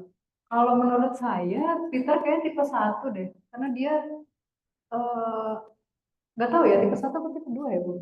Saya juga bingung sebenarnya. Jadi eh, dia mungkin pada akhirnya tetap harus mau nggak mau menjalankan tugas dia sebagai arsitek ya, yang sudah di-assign untuk apa namanya proyek stasiun kereta cepat itu. Dan dia walaupun hati kecil dia mungkin kepikiran juga sama warga dan lain-lain gitu, tapi dia harus bisa menata dirinya, menata paradigmanya. Oke, di posisi ini gue nggak bisa pakai pakai purely jadi tipe 2 gitu. Kalau enggak gue dipecat. Karena dia menceritakan sendiri, at the end of the day, this is my job. I have to provide for my family and everything. So this is my job. I have to do my job. So, ya sudah. Mungkin bisa dibilang ini dia ya udah merem aja. Ini harus tetap jalan. Gitu. Ya udah, yuk kita menjadi. Oke, saya mungkin tipe 2 gitu ya. Kalau misalnya saya bisa menyuarakan isi hatinya Peter ya. Oke, mungkin saya memang tipe 2. Saya care sama memorinya orang-orang. Saya care dengan apa namanya berada di komunitas di sini. Tapi saat ini saya harus mau nggak mau ini tetap jalan. Jadi ayo variabel apa nih atau hal-hal apa nih yang bisa kita elaborasi supaya semua tetap on schedule dan on track gitu. Karena proyek ini sepertinya sebenarnya relatif satu arah ya. Jadi keputusan dari pusat atau top down gitu ya istilahnya ya. Top down gitu, di mana ya sudah telan aja. Di situ akan ada stasiun kereta cepat yang menghubungkan London dengan Manchester. Di mana akhirnya arsitek itu jadi terjepit keadaan. Dan ini nanti mungkin akan sering kalian alami gitu. Dan dengan kalian tahu, oh gue tipenya kritikal, tapi ketika di tempat kerja, apakah bisa terus-menerus saya lawan? Sampai mana saya harus melawan? Dan bagaimana cara saya melawan? Apakah saya tidak satu nih? Tapi sampai kapan ya saya mau turut aja atau mau pro aja dengan pembangunan tanpa kami? Tadi mungkin ya udah disampaikan tipe 1. Karena tipe 1 banget, jadi saya jarang pikiran untuk bertanya ke calon user gitu, lebih banyak lihat data statistik. Oh, di sini apa namanya calon penghuninya nanti usia Gen Z gitu. Tapi pernah nggak ngobrol dengan Gen Z-nya langsung gitu, atau dengan generasi lain langsung yang nanti akan menjadi user dari produk rancangan kita gitu. Jadi ketika kita tahu ada macam-macam paradigma, kita akan bisa sadar, oh saya tuh tipenya seperti ini. Sekarang saya berada di situasi yang begini, sehingga saya harus bagaimana? Sejauh mana saya harus bertahan dan sejauh mana saya harus mengalah gitu. Karena approach-nya akan beda-beda nanti ketika kita punya semangat yang khusus gitu. Kemudian having knowledge about the methods used in social research will help you choose the right type of study to carry out. Jadi ketika kita oke, aku tahu udah sekarang telan aja dulu proyek ini harus jalan, ya udah berarti saya harus pakai cara apa nih supaya walaupun ini harus berjalan, hal-hal yang tadi ngeganjel atau sekiranya menurut hati kecil itu perlu di acknowledge, itu masih tetap bisa apa namanya ikut. Jadi kita bekerja sebagai arsitek itu mungkin apa ya, bisa mengelola perang batin nantinya yang akan terjadi ketika di dunia nyata gitu. Kemudian yang ketiga,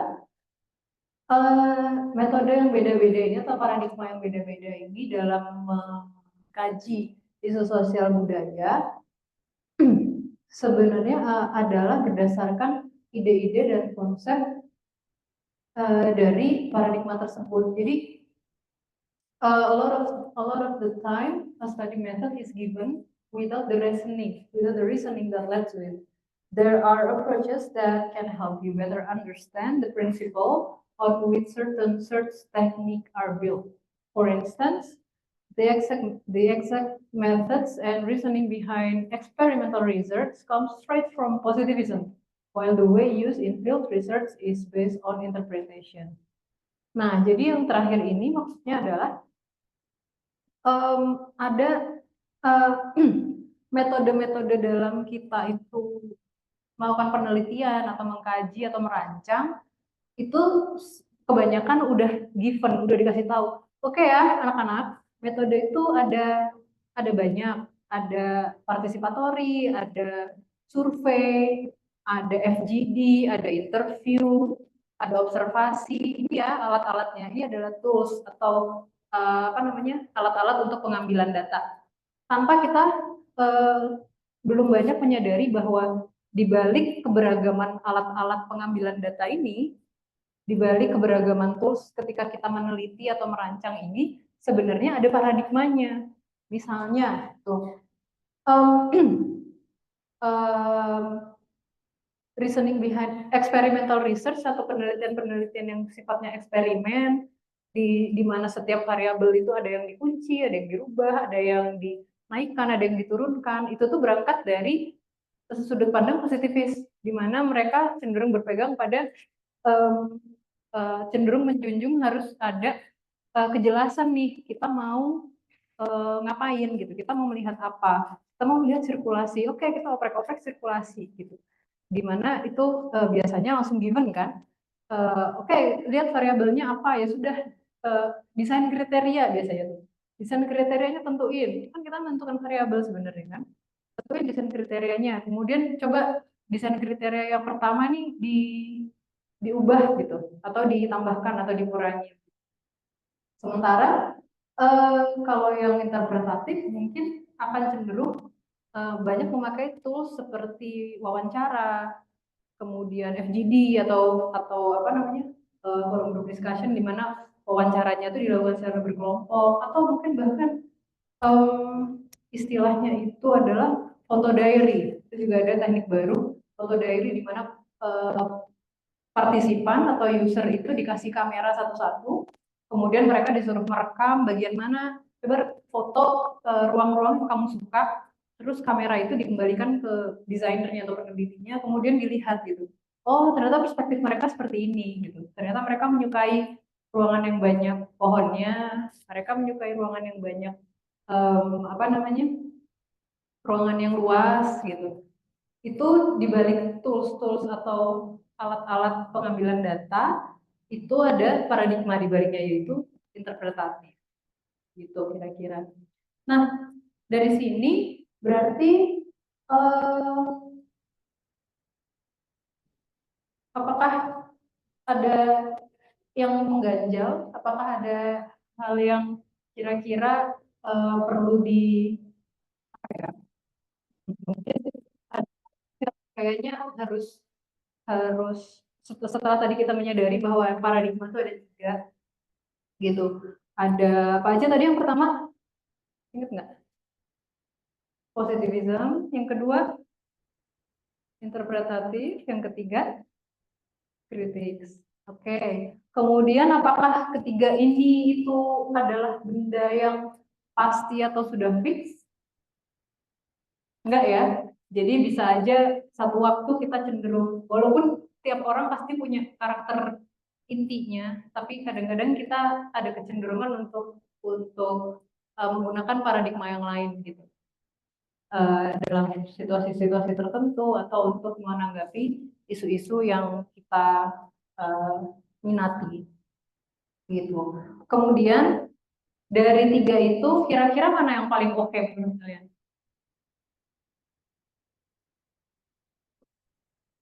Kira-kira mana yang paling oke? Coba. Yang paling udah ini udah paling bener nih. Hmm, Oke. Aku dari yang paling benar karena Mas Menteri banyak tambahan dan ide. Oke. Oke, baik. Ada pendapat lain? Kirain tadi yang tipe 3 akan perjuangkan. Oh iya. Belum kuat Iman. Oke, kalau menurut Bu Roro ada yang paling oke nggak? Terima kasih, Bu. Saya terima kasih sudah diingatkan bahwa saya adalah tipe 3 karena saya juga baru ingat bahwa saya itu tukang protes, serikat, Iya ya. saya itu dan ternyata memang saya tipe yang itu dan kalau buat saya ya harusnya ya orang jadi tipe 3 karena buat apa? Karena saya berpendapat berdasarkan filosofi yang saya punya. Ada seorang political philosopher namanya Noam Chomsky dari USA. Noam Chomsky bilang the duty of intellectual is to tell the truth and reveal lies. The duty of intellectual is to tell the truth and reveal lies. Jadi dulu saya itu sampai saya menemukan buat itu. I feel like I have this apa ya tanggung jawab responsibility to speak for someone that cannot speak for themselves. Jadi I need to stand up for themselves, cannot stand up for. Jadi ada itu saya jadi tidak. Kalau mana yang harusnya ini ya Harusnya tipe 3. Kalau menurut tipe 3 kayaknya harusnya tipe 3 gitu ya. Oke. Ya, nggak apa-apa Bu Roro. Oke, jadi kalau menurut Bu Roro, harusnya kita semua tuh mengarah ke tipe 3. Gimana? Gimana tipe 1 gimana nih? Terima nggak gitu?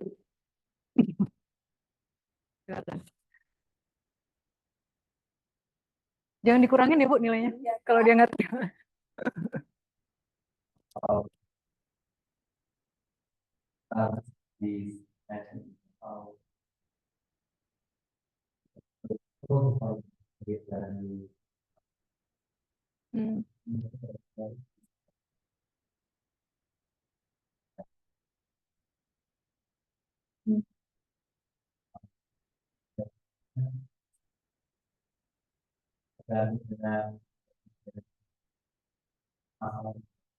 Oke, baik. Mungkin jangan-jangan Bu Roro bisa berubah juga dari 3 balik ke 2 atau terus jadi ke 1. Saya dulu proses dari 1 ke 2 ke 3. Oke, ya baik. Dan ternyata kalau menurut Newman tentang paradigma ini memang awalnya itu berawal dari tipe 1. Jadi pada mulanya dunia sains itu atau dunia akademik, dunia penelitian itu berangkat dari paham positivis, di mana kita tuh berusaha mencari natural law atau variabel tadi ya yang mungkin terma yang paling gampang gitu kita pakai. Oh kenapa ya? Kenapa ya daun itu jatuhnya ke bawah, atau apel itu jatuhnya ke bawah? Oh ternyata ada gravitasi. Oh ternyata ada apa namanya ada ketentuan-ketentuan yang udah ada di alam ini yang kita belum tahu sebelumnya. Ketika variabel-variabel itu mulai terbentuk, terus mulai bosen tuh manusia. Udah tahu gue juga dari dulu aturan alam itu kan seperti itu gitu. Ketika air ketika matahari itu terik, lama-lama air laut menguap ke atas jadi awan, habis jadi awan dia akan jadi mendung terus turun hujan gitu. Ya udah sampai situ aja gitu. Tapi bagaimana dengan variabel-variabel atau hukum-hukum alam yang ada di kehidupan sosial kita gitu? Kenapa kok misalnya nih yang mungkin kalian sering dapat ya atau sering perhatiin, kenapa warung atau toko atau restoran yang rame atau ada orang bergerombol sedikit itu akan mengundang orang lain untuk ikut ngantri. Perhatiin nggak? Ada kecenderungan kayak gitu. Misalnya ada bazar gitu, ada banyak stand. Ada satu atau dua stand yang punya beberapa antrian belakang. Biasanya orang akan ikutan ngantri, apa sih itu rame-rame ikutan lah. Padahal nggak tahu juga itu apaan. Ikut ngantri aja, ntar biar nggak nggak kebagian gitu. Nah itu aturan apa gitu? Itu kan kondisi sosial ya, bukan IPA ya, bukan pengetahuan alam ini, pengetahuan alam yang fisikal gitu. Jadi orang-orang mulai tertarik dengan aturan-aturan apa sih yang berlaku sampai kita tuh punya tatanan hidup seperti ini gitu. Seperti yang tadi kasusnya Car Free Day. Tatanan apa sih yang berlaku kok bisa kalian tuh hidup in chaotic situation every week and for many years. Kok bisa kalian punya tatanan hidup seperti itu, di mana nggak ada aturan tuh bisa jalan, nggak ada yang protes, ya udah linmasnya duduk aja, ya udahlah gimana lagi daripada nggak ada tempat sarapan, kasihan kalau saya usir. Apa tatanan apa yang itu yang apa namanya mendasari itu? Akhirnya muncullah intensi atau kecenderungan apa namanya sekelompok orang untuk tadi tipe 2 memahami apa sih cerita di balik ini, kenapa sih mereka kayak gitu, making sense tentang bagaimana dunia ini berjalan. Nah setelah itu baru tuh nyambung ke katanya Noah Chomsky ya Bro Rob. Setelah kita tahu oh ada ini men di masyarakat kita ada soal percaya bahwa rezeki itu tidak tertukar gitu loh. Jadi lo mau melarang-larang dia jualan, mau ngusir-ngusir PKL ataupun bahkan mereka punya sistemnya sendiri untuk tetap apa namanya menjaga eksistensi, mereka akan bisa bertahan gitu karena mereka punya apa istilahnya ya, punya base yang lain, punya base yang berbeda, punya basis yang berbeda. Ketika orang barat mungkin melihat kalau kita berjualan di sembarang tempat yang mungkin dari sisi higienitas nggak memenuhi, mengganggu sirkulasi orang dan lain sebagainya, kamu akan dijauhi gitu. Karena kamu tidak sesuai aturan. Sementara mungkin di Indonesia ya sokoi mangga gitu. Kalau jajannya enak murah ya udah kenapa enggak? Gue tinggal beli terus gue cabut kalau emang nggak nyaman. Kalau yang nyaman mau tinggal di situ tinggal aja. Kalau nggak nyaman tinggal pergi gitu kan. Kita punya punya keyakinan bahwa ya kita punya apa ya, kalau katanya Bu Hima itu beliau suka bilang orang Indonesia tuh punya tingkat toleransi terlalu tinggi terhadap ketidakpastian, itu kata beliau direct quote.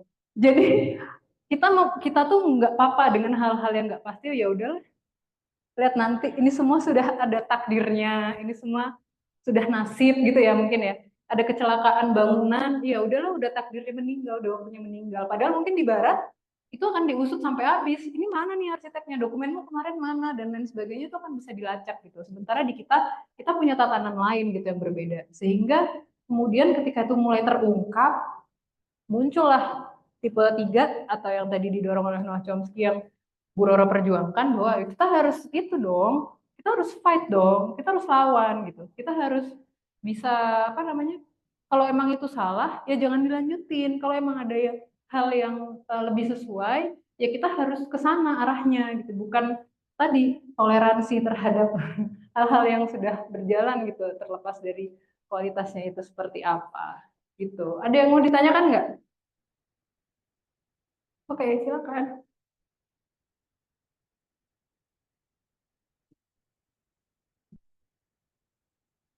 Hmm.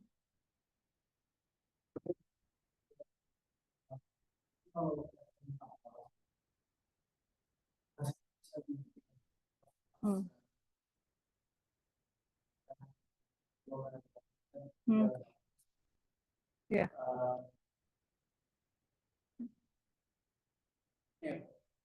Oke, iya betul juga sih. Oke, ya terima kasih masukannya. Memang betul itu hanya 10 soal ya.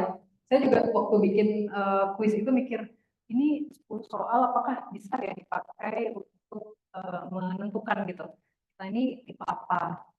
Kemudian tadi mempertimbangkan juga antar tipe itu kan sebenarnya fluid ya, bisa pindah-pindah, bisa berubah dan lain-lain. Tapi karena ini bukan sesi tes psikologi atau kepribadian, jadi kami putuskan oke, kayaknya cukup deh 10 soal aja. Dan sebenarnya kalau mau dikembangkan lebih lanjut ya arahnya lebih ke apa namanya, sudah di luar mata kuliah gitu. Jadi lebih ke self development, terus psikotes. Mungkin waktu SMA dulu ya sering melakukan tes-tes seperti itu. Apakah saya ini jadi apa ya cocoknya untuk gede nanti gitu. Hal seperti itu. Itu memang bisa banget dikembangkan dan itu udah biasanya udah masuk ranah lain gitu. Tapi terlepas dari itu paling enggak sore ini kita jadi tahu kalau paradigma itu ada banyak, di mana untuk versi sederhananya itu ada 3 tadi dari Newman, dan 3 itu tidak rigid, bisa berganti-ganti tergantung mood, lagi bete, lagi capek, lagi patah hati gitu, lagi bokeh dan lain-lain. Dan juga apa namanya, kita jadi tahu oh saya tuh tipe cenderung ke tipe 2, berarti supaya saya bisa menghadap, dan teman saya misalnya tipe 1, berarti supaya saya bisa berhadapan dengan orang lain, saya menempatkan dirinya seperti apa ya. Jadi self awareness, karena nanti self awareness ini memang nggak ada mata kuliahnya, nggak ada CPMK-nya, nggak ada CPL-nya, tapi justru self awareness bagaimana kita menempatkan diri itu yang akan cukup berperan besar gitu di kehidupan kita mendatang. Oke. Ada lagi yang mau ditanyakan?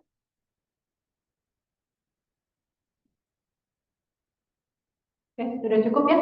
Baik, terima kasih atas perhatiannya sore ini. Saya kembalikan ke Bu Doro. Assalamualaikum warahmatullahi wabarakatuh. Aplaus buat Bu.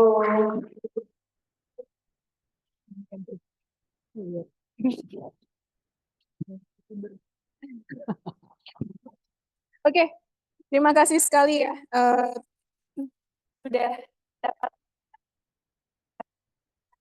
disampaikan Bu Disti ya. Terima kasih Bu Disti, ini penting sekali saya rasa untuk juga memahami tipe Anda.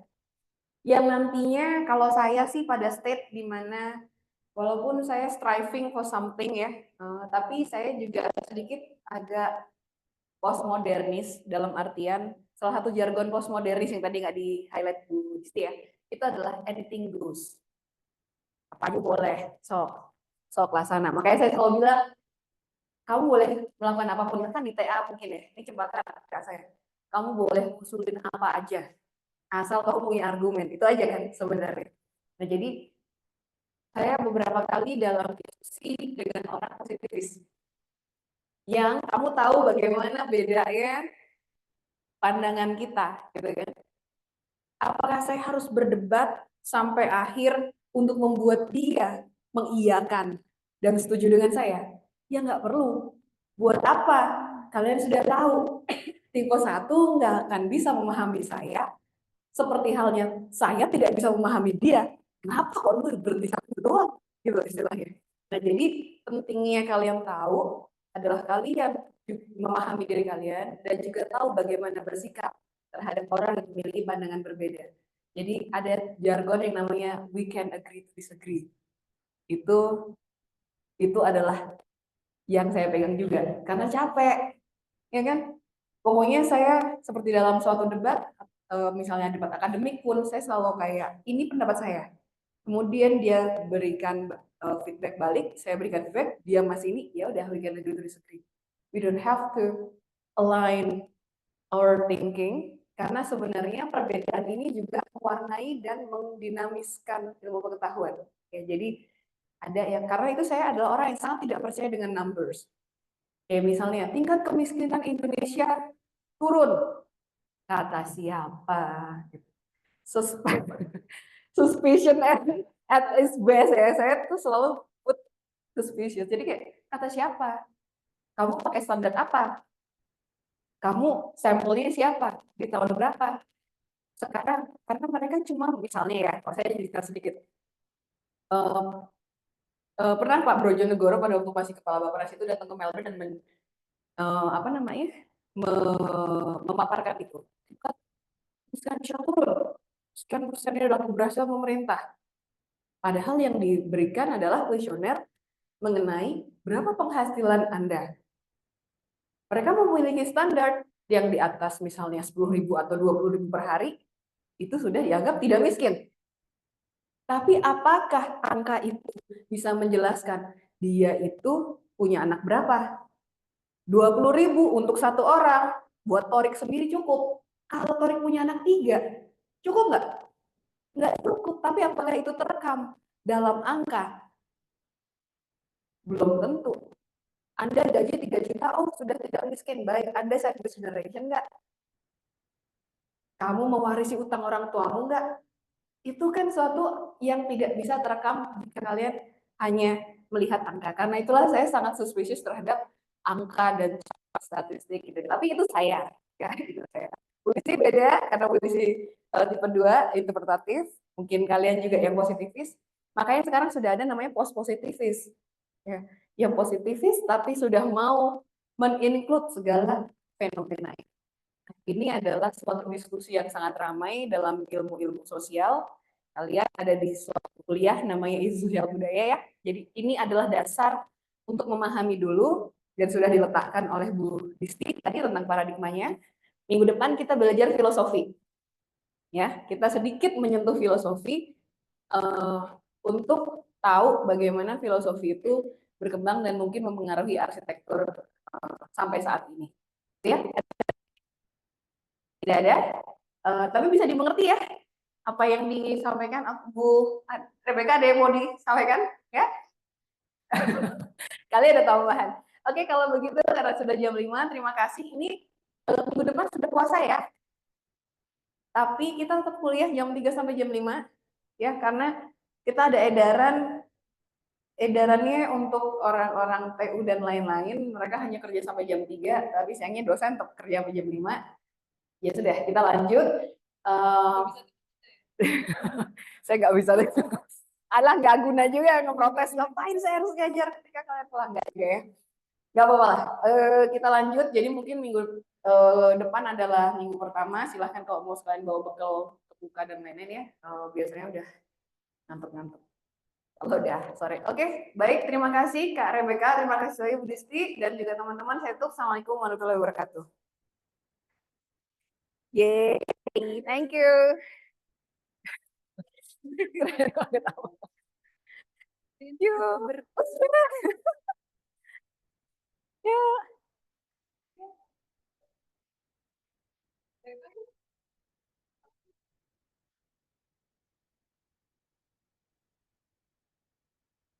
Bentar, bentar.